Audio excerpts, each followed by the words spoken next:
사도행전 3장 1절에서 10절까지 말씀, 신약 성경 190쪽에 있습니다. 오늘 말씀을 한 절씩 교독하도록 하겠습니다. 제가 먼저 사도행전 3장 1절 말씀을 읽습니다. 제9시 기도 시간에 베드로와 요한이 성전에 올라갈새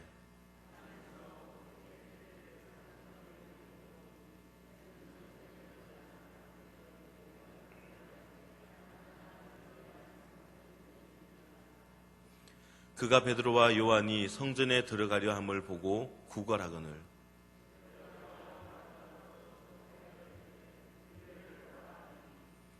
그가 그들에게서 무엇을 얻을까 하여 바라보거늘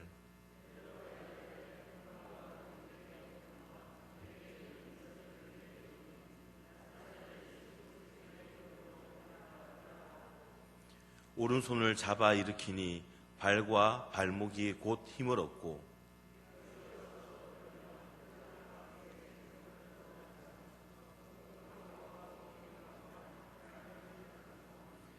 모든 백성이 그 걷는 것과 하나님을 찬송함을 보고 그가 본래 성전 미문에 앉아 구걸하던 사람인 줄 알고 그에게 일어난 일로 인하여 심히 놀랍게 여기며 놀라니라. 아멘. 사람들은 나이를 들게 되면은 대부분 많이 아파하세요. 혹시 여러분들 가운데에 지금 어디 아픈 분이 계십니까? 제가 보기에는 이런저런 부분에서 고장이 나고 그런 부분들이 있는 것 같아요. 우리가 아프다라고 하면은 대부분 육체적인 어떤 질병 또는 그 아픔을 생각하기도 합니다. 하지만 아픔이라는 것은 육체적인 아픔만 아픔이 아니죠. 우리 마음 가운데에 있는 마음의 상처도 아픔이 되고요. 영적인 상처도 아픔이 됩니다. 오늘 본문에는 치료를 받은 한 사람이 나옵니다. 누구입니까? 바로 안전뱅이입니다. 우리가 생각할 때 안전뱅이이기 때문에 안전뱅이라서 이에게는 육체의 어떤 그런 질병, 육체적인 치료만 필요할 것 같지만 자세히 살펴보면은 이 안전뱅이가 치료받아야 될 부분은 육체적인 치료뿐만이 아니라 어떤 것이 있을까요? 마음의 상처도 있어요. 이 세상에서 치료받아야 될 모든 아픔들을 다 함축해 놓은 것이 바로 안전뱅이의 아픔입니다. 그가 가진 아픔은 육체적인 아픔도 있지만 마음의 아픔, 또 영적인 아픔을 가지고 있습니다. 이 안전뱅이를 보고 많은 사람들이 그렇게 얘기를 할 겁니다. 저 사람은 육체적인 치료가 필요하다. 안전뱅이니까. 못 일어나니까. 근데 오늘 말씀에 보면은 이 안전뱅이가 성전 미문으로 왔을 때에 어떻게 왔냐라고 하면 사람들이 그를 메고 왔다라고 얘기를 합니다. 안전뱅이 본인 스스로 생각할 때는 나 스스로 할 수 있는 일은 아무것도 없는 거예요. 구걸할 때 수치심도 분명히 있을 겁니다. 난 아무것도 하지 못해 라는 그런 자격지심 때문에 스스로 상처받은 것, 이 마음의 상처 난 부분에 치료가 필요한 겁니다. 육체적인 치료, 마음의 상처의 치료, 그리고 영적인 치료가 있습니다. 날마다 성전을 찾았지만 성전을 찾는다라는 것은 그 목적이 무엇일까요? 바로 하나님을 만나는 것입니다. 하나님을 찾아야 했지만 이 안전뱅이는 무엇을 바라면서 그 자리에 나갔습니까? 돈을 받기 위해서 나갔습니다. 그렇기 때문에 하나님이 아닌 구걸을 하기 위해서 찾았기 때문에 이 안전뱅이에게는 영적인 치료도 필요한 것입니다. 이렇게 세상은 육체적인 치료도 필요로 하고 마음의 치료도 필요하고 영적인 치료도 필요한 것이 바로 이 세상입니다. 오늘 말씀에는 치료가 필요한 사람에 대해서 이 치료할 수 있는 사람은 어떤 사람인지, 정확히 말하면 세상을 치료하는 그리스도인은 어떤 사람이어야 되는지 우리에게 알려주고 있는데, 이 시간 세상을 치료하는 그리스도인이라는 제목으로 말씀을 나눌 때에 오늘 주신 말씀 가지고 우리 함께 깨닫고 은혜 받는 귀한 시간 될 수 있기를 소망합니다. 첫 번째로, 세상을 치료하는 그리스도인은 꾸준히 하나님 앞에 나아가는 사람입니다. 우리 1절 말씀을 다시 한번 함께 읽습니다. 제9시 기도 시간에 베드로와 요한이 성전에 올라갈새. 하나님께 나아가는 사람이 세상을 치유할 수 있습니다. 왜냐하면 하나님께 나아갈 때 세상을 치유할 수 있는 힘을 얻을 수 있기 때문이죠. 요즘 핸드폰 없는 분들이 잘 없습니다. 다 핸드폰이 다 있어요. 여러분들도 핸드폰을 사용하고 계시죠? 그런데 그 핸드폰을 사용하기 위해서는 반드시 필요한 게 있습니다. 그것은 수시로 충전을 해야 되는 거예요. 요즘 핸드폰 가격이 굉장히 비쌉니다. 반면에 굉장히 저렴한 핸드폰도 있습니다. 비싸고 저렴하고를 떠나서 이 핸드폰이 작동을 하기 위해서는 전기가 필요합니다. 아무리 좋은 핸드폰이라 할지라도 전기가 공급되지 않으면 사용할 수가 없습니다. 반면에 전기 공급이 끊겨서 죽어있던 핸드폰도 그 전기가 공급이 되면은 다시 살아나서 기능을 하게 됩니다. 영적인 것도 이와 같은 원리입니다. 우리가 하나님 앞에 나아가야 되는 이유가 바로 이것입니다. 하나님 앞에 나아가면 하나님께서 우리에게 생명을 주십니다. 영적인 힘을 주세요. 영적인 일을 할 수 있는 영적 에너지를 공급해 주십니다. 그래서 성경에 나오는 많은 믿음의 사람들이 하나님 앞에 끊임없이 나아갔던 이유가 바로 그것입니다. 하나님 앞에 나아가는 만큼 그 사람에게는 영적인 권위가 나타나는 것입니다. 신명기 34장 10절 말씀을 보면 모세 이후에 모세와 같은 선지자가 일어나지 못하였다라고 기록을 하고 있습니다. 모세는 늘 하나님 앞에 나아갔습니다. 사람과 사람끼리 얼굴을 대면하듯이 그렇게 대화하는 것처럼 모세는 하나님과 대면을 했습니다. 그래서 모세의 얼굴에는 광채가 났고 모세는 하나님께로 받은 그 생명과 능력으로 권위 있게 사역을 했던 것입니다. 주님께서는 우리에게 너희는 세상의 빛이다 라고 그렇게 말씀하셨죠. 빛이 되어라가 아니라 너는 이미 세상의 빛이라 라고 그렇게 말씀을 하셨습니다. 맞습니다. 예수 그리스도를 믿는 우리는 세상의 빛입니다. 근데 우리는 우리 스스로 빛을 발하는 그런 발광체가 아니라 빛을 받아서 반사하는 반사체입니다. 태양은 발광체이기 때문에 스스로 빛을 내지만 요 하늘에 떠있는 달은 스스로 빛을 내지 못합니다. 태양의 빛을 받아서 그것을 반사하는 반사체입니다. 우리도 그렇습니다. 발광체이신 하나님을 대면해야지만이 우리가 빛을 발할 수 있는 것이죠. 나는 신앙을 가지고 있어, 믿음을 가지고 있어, 그 어떤 것도 나의 믿음을 무너뜨리지 않아 라고 얘기하면서 주일날 이런저런 이유로 빠져버리고 기도해야 될 시간 기도하지 못하고 마음은 그렇게 있죠. 생각은 하죠. 나는 내 스스로 믿음을 지킬 수 있어. 하지만 우리는 발광체가 아닌 거예요. 우리가 하나님 앞에 계속 나가야지만이 하나님께서 우리에게 빛을 비춰주시고 그 빛을 바로 우리는 반사하는 겁니다. 그래서 우리는 하나님 앞에 나가는 일을 게을리해서는 안 되는 것입니다. 우리가 하나님 앞에 나아가서 하나님의 빛을 받는 것은 정시와 무시로 그렇게 해야 됩니다. 정시는 시간을 정하는 것이죠. 무시는 어느 때든지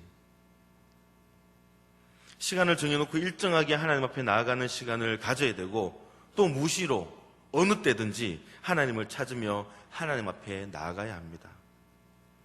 오늘 본문에서 베드로와 요한은 정시 기도를 통해서 하나님의 빛을 받았습니다. 하나님께 나아간 거죠. 본문의 기적이 일어난 시간은 제9시 기도하는 시간이었습니다. 그 당시 교인들은 하루 3번 제3시와 6시 그리고 9시에 기도하는 시간을 가졌습니다. 정해진 시간에 하나님 앞에 나아가서 기도를 했습니다. 성경을 보면은 정시 기도를 철저하게 지켰던 사람들이 몇 명 나오는데요. 그 대표적인 사람이 바로 다윗 왕입니다. 다윗은 하루에 3번 기도하고 하루 7번 찬양을 했습니다. 정해진 시간 하나님 앞에 나아갔던 것이죠. 하나님께서는 그렇게 정해놓고 하나님께 나오는 다윗을 보고 굉장히 기뻐하셨습니다. 그리고 우리가 정말 잘 알고 있는 또 한 사람이 있습니다. 바로 다니엘입니다. 다니엘도 하루에 3번 정시 기도를 드렸습니다. 어떤 일이 있어도 정시 기도 시간을 지켰습니다. 우리가 잘 아는 이야기 중에 다니엘의 대적들이 다니엘을 사자굴에 집어넣어서 죽이기 위해서 한 달 동안 기도하지 못하게 하는 그런 법을 만들었습니다. 다니엘은 그 사실을 알면서도 보란 듯이 창문을 열고 시간에 맞추어서 기도를 했다라는 것, 우리는 성경을 통해서 그 이야기를 잘 알고 있습니다. 다니엘은 자기 목숨보다 하나님 앞에 나아가는 일을 더욱더 중요하게 생각한 사람이었죠. 우리 주님도 기도의 시간이 정해져 있었습니다.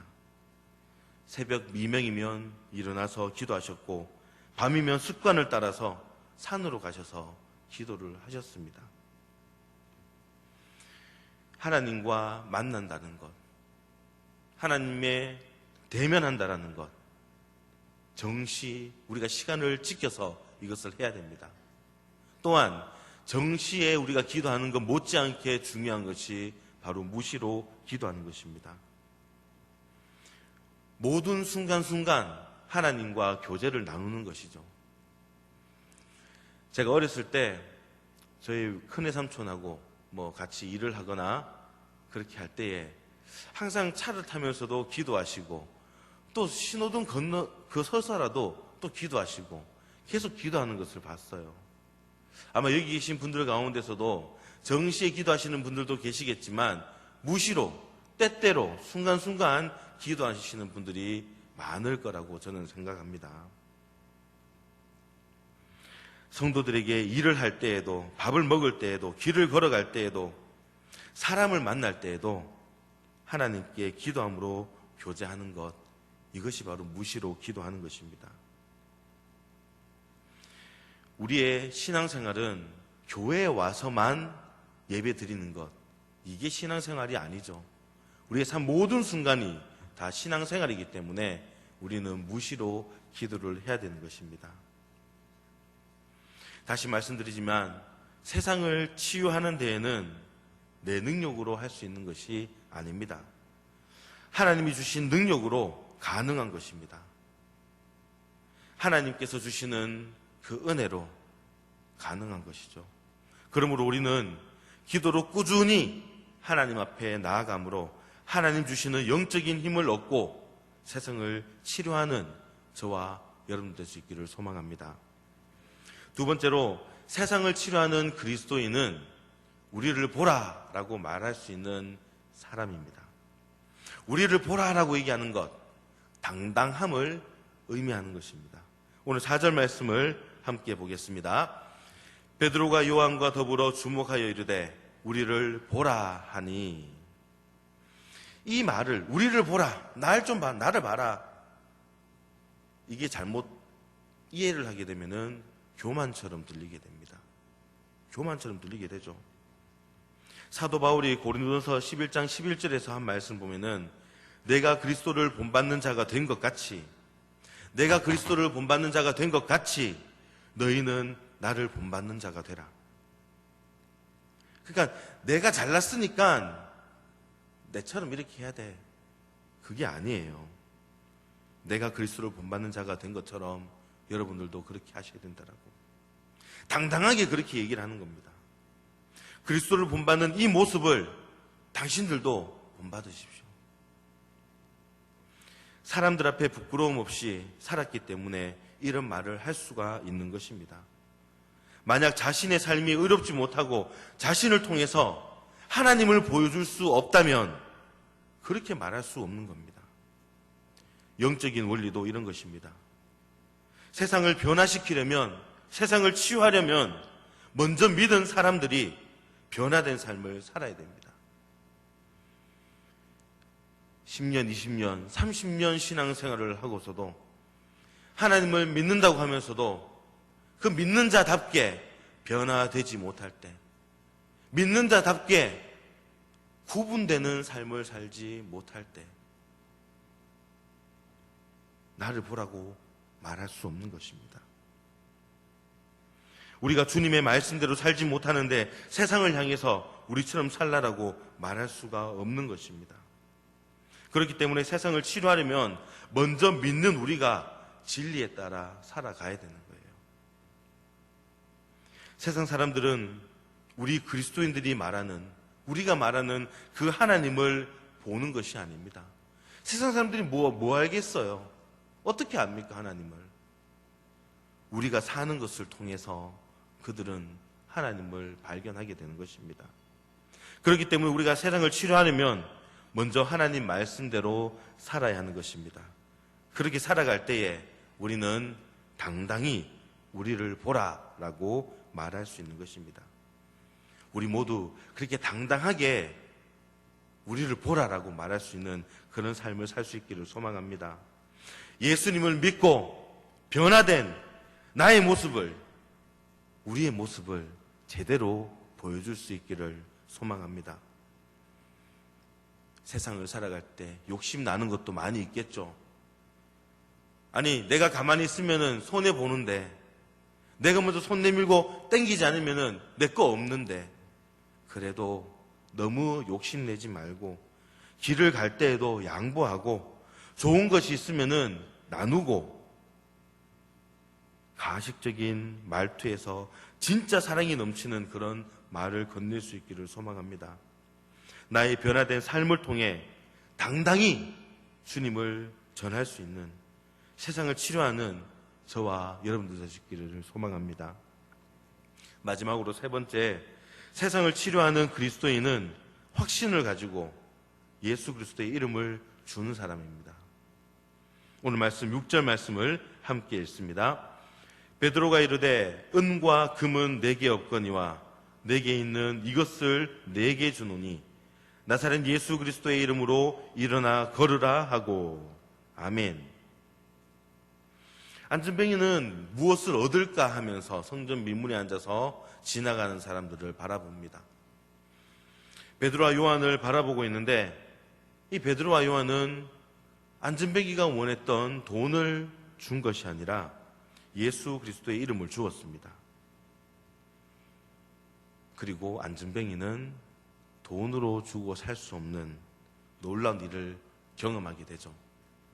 평생 안진뱅이로만 지낼 줄 알았던 자기가 일어서서 걷게 되었습니다. 교회는 세상을 향해서 예수 그리스도의 이름을 주어야 됩니다. 그런데 우리가 예수 그리스도의 이름을 준다고 우리가 나가서 전도도 하지만 사람들은 안 받으려고 해요. 나는 예수 필요 없어. 하나님 필요 없어. 그거 없이도 난 잘 살 수 있어. 하지만 우리가 예수 믿었을 때에, 하나님 만났을 때에 내가 얼마나 기뻤는지 우리는 알고 있지 않습니까? 그래서 우리는 당당하게 전해야 되는 겁니다. 예수 그리스도를 전해야 합니다. 세상에 그 이름을 들려주어야 되는 것입니다. 사람들이 잘 안 받기 때문에, 아무리 그렇게 전한다고 해도 잘 안 받기 때문에 어떻게 하고 있습니까? 교회에서는 그냥 교회 나오라 예수 믿으라고 얘기하는 것 하지 않고 다른 방법을 씁니다. 물티슈를 주기도 하고요. 사탕이라도 주고 차 한 잔이라도 주고 그렇게 합니다. 교회에서 어르신들을 위해서 식사 대접을 한다라는 그런 광고를 한번 하면은 어르신들이 어디서 나타나는지 구름대 같이 몰려옵니다. 이렇게 해서 교회에 출입하게 하는 방법, 이게 옳은 방법일까요? 주일학교는 어떨까요? 학생들에게 예수님, 하나님에 대해서 얘기하면은 귀를 닫습니다. 애들도 똑같아요. 뭐 준다 그러면은 그제 나올까? 요즘은 애들이 간이 커가지고 웬만한 거 줘가지고는 눈도 깜짝 안 합니다. 저는 우리 교회가 이렇게 뭔가를 도와주고 베풀어주는 이 복지, 이것이 나쁘다고는 생각을 하진 않습니다. 하지만 이 복지가 예수 그리스도의 이름을 가려서는 안 되는 것이죠. 복지가 너무 앞서면 안 되는 거예요. 우리가 세상을 향해서 여러 가지 도움을 줄 수 있습니다. 그러나 예수 그리스도의 이름을 주는 일보다 그것이 앞서서는 안 되는 겁니다. 실패하는 이유는요, 다 그거예요.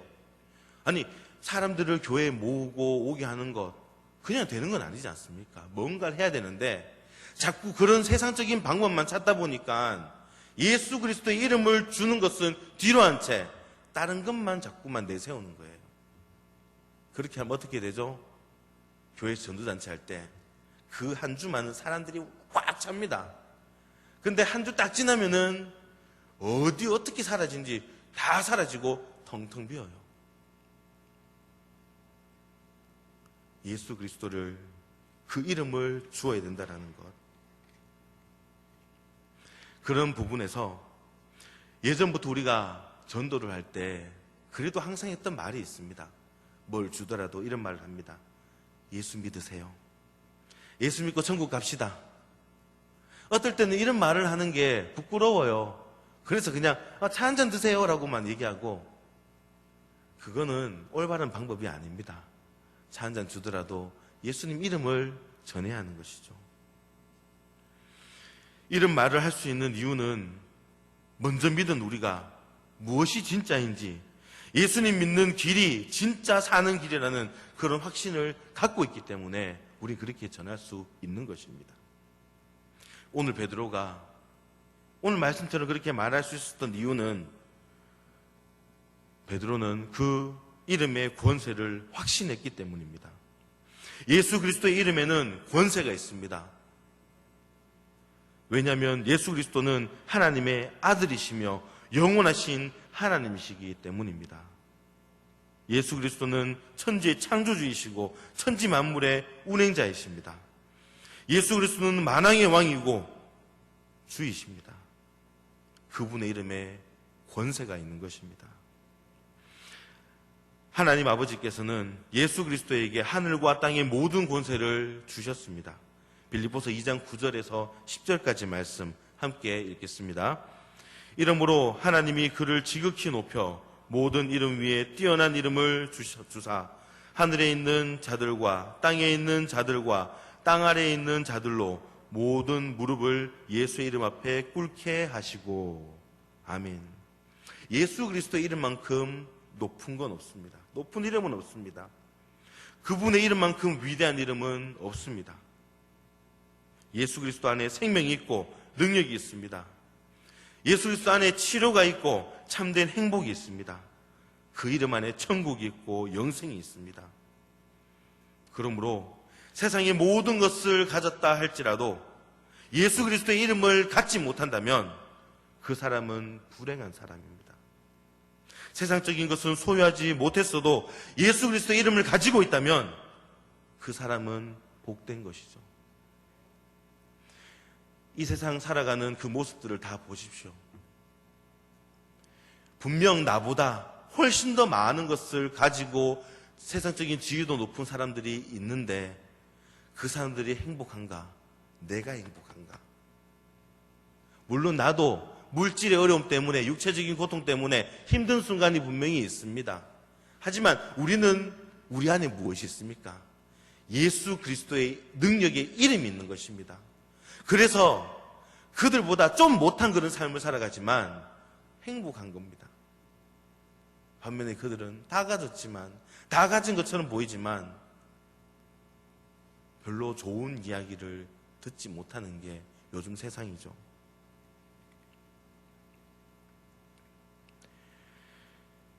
우리가 세상에 예수 그리스도의 이름을 주어야 될 이유는 예수님만이 하나님께 나아가는 유일한 길이기 때문입니다. 요한복음 14장 6절 말씀에 주님은 이렇게 말씀하셨습니다. 함께 읽겠습니다. 내가 곧 길이요 진리요 생명이니 나로 말미암지 않고는 아버지께로 올 자가 없느니라. 아멘. 하나님 아버지께 나아가는 다른 길은 없습니다. 오직 예수님뿐입니다. 영생을 얻는 다른 길은 없습니다. 오직 예수님입니다. 천국 가는 다른 길은 없습니다. 오직 예수님뿐입니다. 감사하게도 하나님께서 우리들에게 성령님을 부어주셨습니다. 성령님은 우리 안에 오셔서 우리의 몸을 성전 삼고 우리 안에 늘 거하고 계십니다. 정말 영광스러운 일이죠. 하나님이 내 안에 들어오셨으니까 얼마나 감사한 일입니까? 그런데 성령님께서 우리 안에 오셔서 하시는 중요한 일이 예수 그리스도의 이름을 세상에 주는 일입니다. 사도행전 1장 8절 말씀을 함께 보겠습니다. 오직 성령이 너희에게 임하시면 너희가 권능을 받고 예루살렘과 온 유대와 사마리아와 땅끝까지 이르러 내 증인이 되리라 하시니라. 아멘. 하나님은 우리가 예수 그리스도의 이름을 세상에 주는 것, 그 주는 일에 대해서 너무나 중요하게 또 귀하게 생각하십니다. 우리가 세상을 섬기는 섬김 중에 이보다 더 중요한 것은 없습니다. 이보다 더 큰 일은 없어요. 아무리 열심히 기도를 하고 나름대로 열심히 사역을 해도 우리가 나가서 전도하지 않는다면 우리 교회는 교회로서의 직무를 소홀히 하는 것입니다. 지금 현재의 시기에 나가서 전도하는 것 매우 어렵습니다. 우리가 1년 전만 하더라도 그래도 전도 주일이 되면은 전도하러 나가고 이웃들에게 그래도 내가 작정했던 사람들에게 선물도 해가면서 교회 나가자라고 그렇게 해왔지만 현재 지금 이 여건 상황을 볼 때는 입을 떼기가 어렵습니다. 하지만 그렇다고 해서 예수 그리스도의 이름을 전하는 것에 대해서 우리는 입을 닫아서는 안 됩니다. 이러한 상황이 우리에게 시험이 될 수가 있습니다. 하지만 하나님께서는 우리에게 시험을 주시되 사람이 감당할 시험만 허락하신다고 하셨고 또 그것에 대해서 우리가 어찌할 바를 몰라서 발버둥 치고 넘어질 때면은 피할 길을 주신다고 하셨습니다. 중요한 것은 그저 가만히 있는 것이 아니라 끝까지 뭔가를 해야 되는 거예요. 예수님의 이름을 세상 사람들에게 전해주는 것, 이 방법도 저 방법도 생각을 해봐야 됩니다. 기도하면서 그렇게 할 때 하나님께서는 우리에게 가장 바른 방법을 감히 우리가 생각하지 못했던 것을 하나님께서 이루어주시고 그대로 행하실 줄 믿습니다. 우리는 우리의 진정한 자랑거리인 예수 그리스도의 이름을 세상에 전해야 할 것입니다. 예수 이름을 줌으로 인해서 복음을 전함으로 심판을 면할 수 있게 해야 됩니다. 왜냐하면 예수 그리스도의 이름을 붙드는 사람은 심판을 면하기 때문입니다. 하나님은 심판자이십니다. 반드시 심판하십니다. 이 땅이 저주이고 이 땅이 지옥이라고 하시는 분들이 계십니다. 네, 힘들죠. 하지만 이 세상의 심판보다 더 무서운 심판이 바로 영원한 심판입니다. 지옥보다 더 무서운 것이 어디 있겠습니까? 이 땅에서 예수 그리스도를 믿고 의지하며 살면은 영원한 심판을 면할 수가 있습니다. 우리가 세상에 예수 그리스도를 전해주면 이 지옥 심판을 이기는 사람들이 많이 나올 것입니다. 그렇기 때문에 예수 그리스도를 전하는 사람이 가장 귀한 일을 하는 것이죠.